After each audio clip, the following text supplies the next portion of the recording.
गुरु बिन काहू न पाया ज्ञाना, जो थो था भू चढ़े मूड किसाना।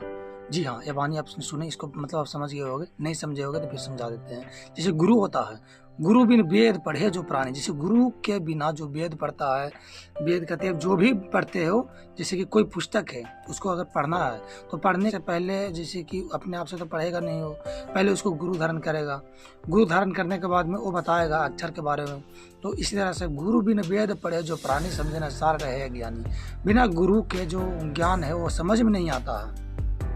इसलिए लोग जो कि गुरु के शरण में जाते हैं कि बस ये गुरु जी है, इसको सभी सही से समझ में आ गया होगा, इस वजह से कथा कर रहा है। लेकिन ऐसा कुछ भी नहीं है। गुरु का मतलब क्या होता है कि अक्षर अक्षर मतलब सही से पढ़ा है तो वो गुरु है। सिलेबस कुछ और कह रहा और पढ़ा कुछ और रहा।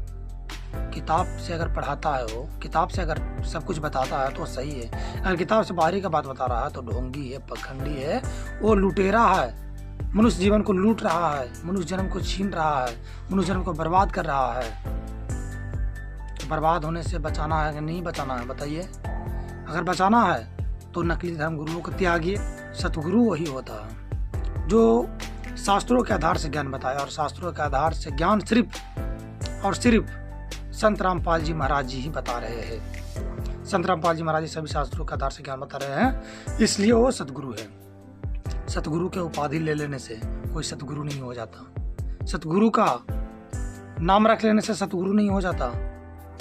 वो कहता है कि मैं सतगुरु, तो अपने आप थोड़ी सतगुरु होता। सतगुरु का पहचान ही अलग होता है। सतगुरु जो कि सच्चा रास्ता बताता है, सही रास्ता बताता है, सभी सदग्रंथों के आधार से ज्ञान बताता है। जैसे कि सदग्रंथ तो पहला हो गया सूक्ष्म वेद, 4 वेद, श्रीमद् भगवद गीता। इसके बाद में श्रीदेवी पुराण और भी मतलब विष्णु पुराण जो भी है, उन सभी से गूढ़ रहस्य को निकाल कर दिखाता है और समझाता है।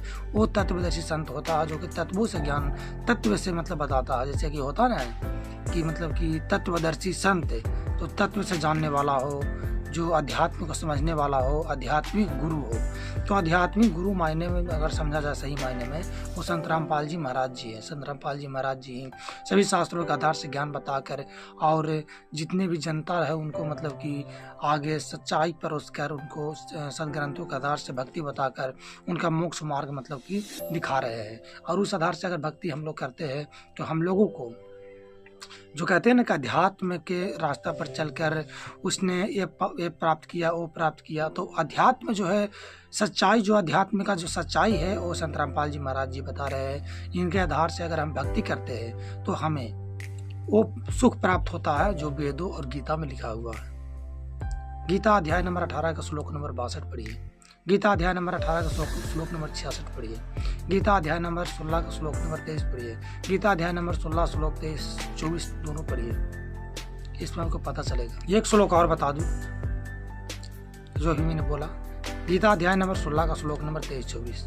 23 में कहा है कि जो व्यक्ति शास्त्र विधि को त्याग कर अपनी इच्छा से मनमाना आचरण करता है, उनसे न तो कोई सुख प्राप्त होता है, न सिद्धि प्राप्त होता है। तुरंत अध्याय नंबर 16 का श्लोक नंबर 24 में कहा है कौन से भक्ति साधना करना चाहिए, पूजा करना चाहिए, कैसे करना चाहिए, वो हमारे लिए शास्त्रीय प्रमाण है। शास्त्र में अगर वर्णित नहीं है तो शास्त्र विरुद्ध साधना कहा जाता है। इसलिए शास्त्र विरुद्ध साधना करने से बचे, शास्त्रोक्त साधना करें। और संत रामपाल जी महाराज जी के बारे में बता दूं, एकमात्र ऐसे सच्चे गुरु है जो कि सभी शास्त्रों के आधार से बता रहे हैं, करते इनके अनुसार भक्ति करते हैं। तो आप समझिए कि जीवन को बचा रहे हैं, मनुष्य जीवन को बचा रहे हैं। आप लोग नए हो इस चैनल पर सब्सक्राइब कर लीजिएगा, बेल आइकन को प्रेस कर लीजिएगा, जिससे मैं जो भी वीडियो डालूँ उसका नोटिफिकेशन आपको सबसे पहले मिल सके।